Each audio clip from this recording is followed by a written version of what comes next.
So hi guys, welcome back again to my channel. So for this video, back to tutorial tayo. So ang daming nagtatanong kung paano ba mag-clear history for this year. Ngayong update ni Lolo. So nakita ko lang daw. So gusto ko lang din i-share sa inyo guys sa mga gustong matuto guys. Ayan, watch this video until the end.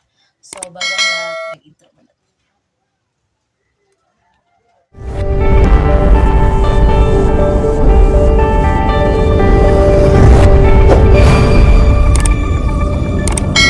So, ayun na guys, dito na tayo kung paano clear history. So, punta tayo sa YouTube.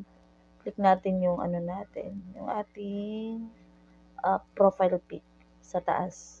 And then, manage your Google account.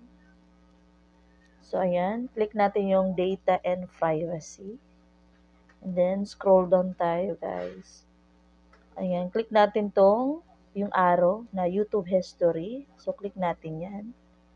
And then, scroll down tayo guys. Scroll down.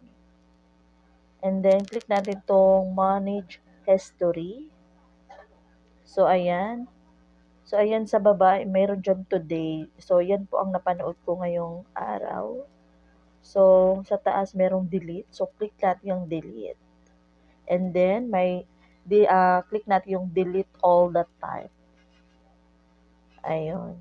So, again, click natin ng delete again.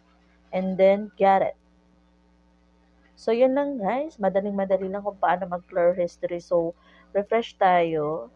And then, back tayo sa YouTube natin. Check natin sa library kung meron pa tayong mga history. Ayan. Wala na siya, diba? So, malinis na.